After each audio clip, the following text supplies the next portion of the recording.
except for the faint hum of the refrigerator, and there she stood, my wife, holding divorce papers. Not just holding them, but thrusting them at me with a look on her face I can only describe as pure, unadulterated fury. My heart literally dropped to my stomach. I remember thinking, is this real? Am I dreaming? But the cold, official documents in her hand were very real. She demanded I sign them, right then and there. No discussion, no warning, just a harsh ultimatum in the dead of night. What would you do if your world was suddenly turned upside down like that, with no explanation? Tell me, was I wrong for what I did next, for turning that shock and betrayal into a calculated, ice-cold regret for her? Let me take you back to how it all began, to a time when I thought our life was perfect, or at least perfectly normal. Sarah and I had been together for 10 years, married for 7. We met in college, 2 ambitious, bright-eyed kids with dreams as big as the sky. I was studying engineering, she was in business. We balanced each other out. I was the steady, pragmatic one. She was the vivacious, social butterfly. Our early years were a whirlwind of shared dreams, late-night study sessions, and the kind of passionate love that makes you believe in fairy tales. We built our life together brick by brick. First, a tiny, cramped apartment where we ate ramen and dreamed of better days. Then, as our careers took off, a beautiful suburban house with a big backyard, perfect for the kids we planned to have someday. I worked hard, truly hard, at my engineering firm, often putting in long hours, driven by the desire to provide the best for us.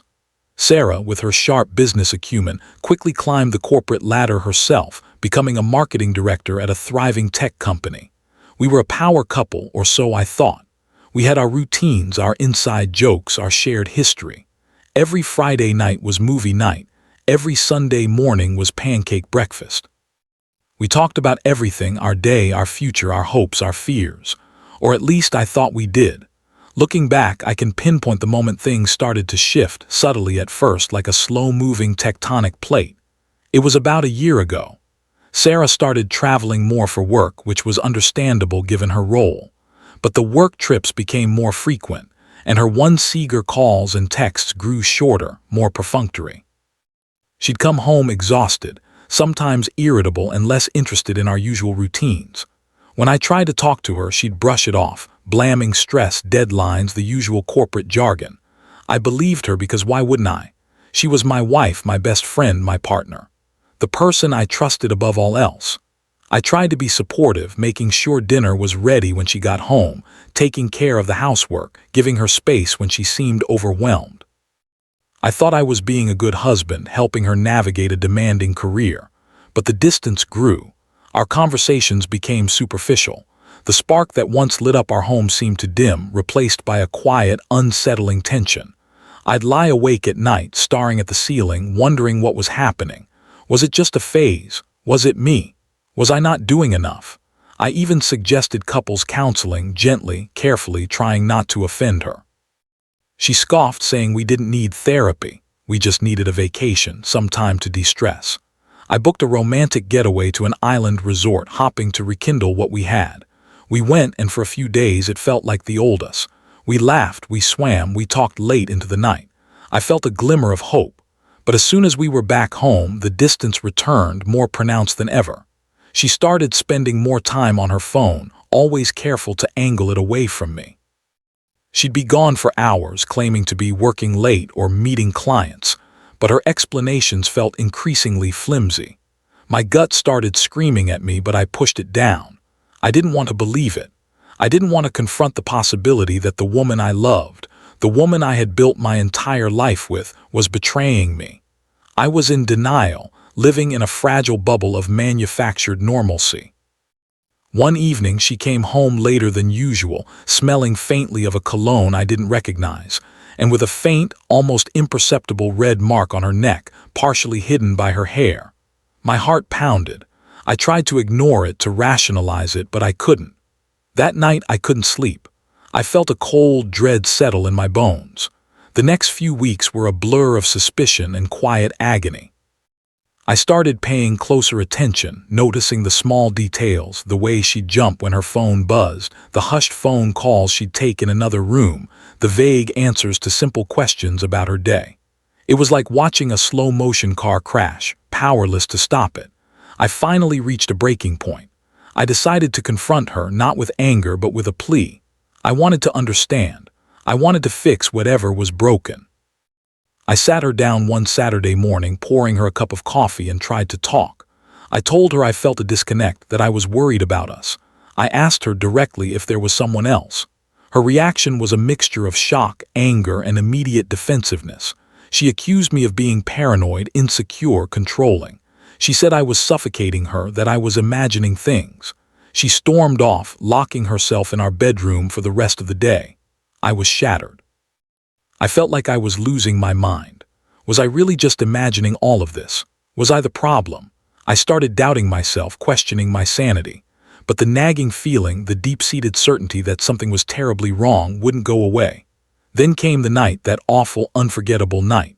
I had just drifted off to sleep when I felt a tap on my shoulder. I opened my eyes to see Sarah standing over me, illuminated by the soft glow of her phone. Her face was grim, her eyes hard. "Gup," she said, her voice devoid of any warmth. "We need to talk." I sat up, groggy and disoriented. "What's wrong? Is everything okay?" I asked, my voice thick with sleep. She didn't answer directly. Instead, she extended a hand, holding out a stack of papers. "Sign these," she commanded, her voice like ice. I took them, my fingers trembling. The words on the top page hit me like a physical blow: petition for dissolution of marriage, divorce papers. My world crumbled in that instant. It wasn't a dream, it was a nightmare. I looked up at her, my eyes pleading for an explanation. "Sarah, what is this? Why now? What's going on?" She stared at me, her face a mask of cold fury. "I'm leaving you," she said, her voice flat. "I've been unhappy for a long time. This isn't working." The words felt like daggers. Unhappy for a long time. Why hadn't she said anything? Why the sudden, brutal ambush?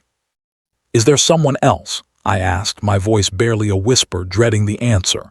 She hesitated for a fraction of a second, just enough for me to know. Then, with a defiant lift of her chin, she said, "Yes, there is. He understands me. He appreciates me. He gives me what you can't." The air left my lungs. I felt a searing pain in my chest, a combination of heartbreak, rage, and profound disbelief. The woman I had loved, cherished, and built my life with was leaving me for another man, and doing it in the cruelest way imaginable. "And you want me to sign these? Now, at 3 in the morning?" I asked, my voice cracking. "Yes, I want this over. I want to be free." Her eyes were cold, devoid of any remorse. That's when something inside me snapped. The pain, the betrayal, the sheer audacity of her actions, it ignited a fire in my gut.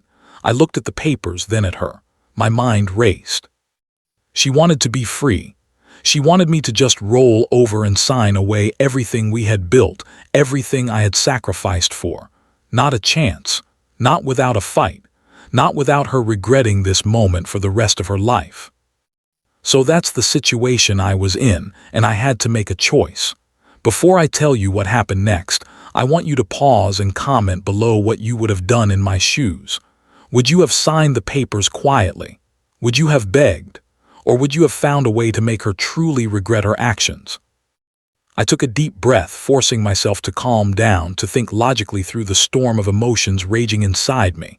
I looked at the papers again, nodding the blanks, the clauses. She wanted a quick, clean divorce, no fuss, no drama. She wanted to move on, probably to her new man, without any obstacles, but I wasn't going to make it easy for her, not after this. "Okay," I said, my voice surprisingly steady. "I'll sign them, but not tonight. I need to review them properly. I need to consult with a lawyer." Her eyes narrowed. "Why? It's straightforward. I just want out." "It might be straightforward for you, Sarah, but this involves my life, our shared assets, everything. I'm not signing anything without understanding the full implications." I saw a flicker of annoyance, but also a hint of something else, perhaps a realization that I wouldn't be as compliant as she hoped. "Fine," she snapped. "But don't drag this out. I want this done quickly." That was my first victory, a small one but significant. I bought myself time. The next morning I moved into the guest room. The house felt like a tomb, filled with unspoken accusations and the ghostly echoes of a life that was now shattered. I didn't confront her about the affair again. I didn't yell, I didn't plead. I became quiet, withdrawn, but beneath the surface, a plan was slowly forming. I spent hours online, researching divorce laws, asset division, everything I could get my hands on. I contacted a lawyer, a sharp, no-nonsense woman recommended by a colleague. I laid out the entire story, from the subtle shifts in her behavior to the 3 a.m. ambush. She wants a quick divorce, I told her. She thinks I'm just going to roll over. My lawyer, Brenda, listened intently. We're not going to roll over, she said, a glint in her eye. We're going to make sure she understands the true cost of her actions. Our strategy was simple but devastatingly effective. Delay, document, and negotiate from a position of strength. Sarah had made a critical mistake by being so open about her infidelity. While not always a direct factor in asset division in our state, it certainly affected leverage. I started meticulously documenting everything: texts, emails, even subtle observations about her schedule and spending. I set up a separate bank account, not to hide assets but to protect my finances. I also started working more, pouring my energy into my job, focusing on my career, which ironically was a smart financial move. Sarah, meanwhile, became increasingly impatient. She tried to pressure me to sign the papers, to agree to her terms. She assumed I was heartbroken and wouldn't fight. She was wrong. Every time she brought it up, I'd calmly explain that my lawyer was reviewing things, that it was a complicated process. I watched her frustration grow, slowly but surely. Then came the big move. Brenda advised me to file my own petition for divorce, citing irreconcilable differences but also hinting at marital misconduct. This sent a clear message. I wasn't going to be the victim who just signed her papers. I was taking control of the narrative. The look on Sarah's face when she received my lawyer's letter was priceless. It was a mix of shock and dawning horror. She had expected me to be passive, to be the one reacting to her demands. This was me striking first. The negotiations began, long, drawn-out, and often acrimonious. Sarah wanted to keep the house, a significant portion of my retirement savings, and a generous alimony payment. She thought because she had a good job, she deserved to continue living a luxurious lifestyle, funded in part by me, while she started her new life with her affair partner. My lawyer and I systematically dismantled her demands. We had evidence of her escalating spending during the period of her affair, her increasingly frequent work trips that were clearly not just work, and the blatant disregard she showed for our marriage. We highlighted my consistent contributions to our joint finances and my dedication to building our shared life. We weren't just fighting for money, we were fighting for justice. One day, during a particularly tense mediation session, Sarah's lawyer, a slick, arrogant man, tried to paint me as the unyielding, bitter husband. That's when Brenda dropped the bombshell.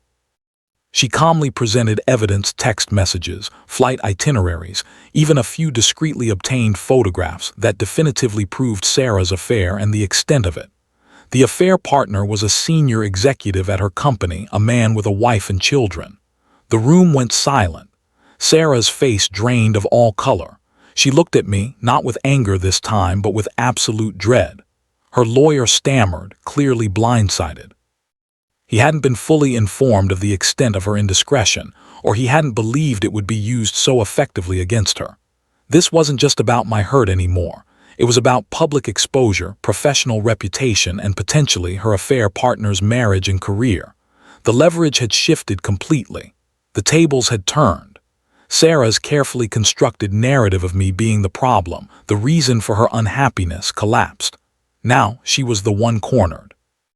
She tried to deny it, to lie, but the evidence was irrefutable.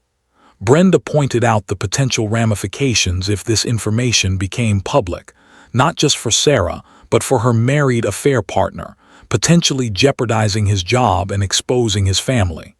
Suddenly, Sarah's bravado evaporated, replaced by genuine fear. She wasn't just facing a divorce anymore, she was facing a scandal. The thought of her affair being exposed, not just to her company but to the wider world, was enough to make her visibly tremble. We watched as her face contorted, first with anger, then with a creeping realization of the magnitude of her mistake. She had been so confident, so dismissive that night at 3 a.m. Now, that confidence was shattered. The negotiations changed immediately. Her lawyer, now desperately trying to mitigate the damage, urged her to settle, and settle she did. I didn't demand exorbitant amounts or try to completely ruin her. That wasn't my goal. My goal was regret. I wanted her to realize the enormous price she paid for her betrayal and her callous dismissal of our marriage. We settled on terms that were fair to me, allowing me to keep the house, most of my retirement, and a very modest, temporary alimony that was more symbolic than financially significant, to allow her to transition. She got to keep her job, her reputation intact, but at a steep cost. Her new life with her affair partner would not be built on a foundation of wealth she expected from me. She would have to work hard, very hard, to achieve the lifestyle she desired, without my contributions. As the final papers were signed, weeks later, her face was grim. She avoided eye contact with me. She didn't look furious anymore. She looked defeated, weary, and yes, regretful. The look in her eyes was exactly what I had aimed for, a deep, profound understanding of what she had thrown away and the consequences of her choices. She had wanted to be free at 3 a.m. She got her freedom, but it came at a price she never anticipated, a price I made sure she would never forget. So I'm rebuilding my life now. It's been tough, don't get me wrong. Heartbreak isn't something you just get over. But there's a quiet satisfaction in knowing I stood up for myself, that I didn't let her walk all over me. I turned her fury into regret, not out of malice, but out of a need for justice and self-preservation. I learned a lot about myself through this ordeal, about my own strength and resilience. I learned that trust is precious, and betrayal leaves deep scars, but it doesn't have to define your future. And most importantly, I learned that sometimes, the best revenge isn't about hurting someone back, but about ensuring they truly understand the value of what they lost. Like this video if you were on my side and think I handled this the right way. Subscribe for more stories like this, where real people share their experiences and tough choices. And please share your final thoughts on this whole mess in the comments section below. I want to hear your perspective. I'll see you all in the next story.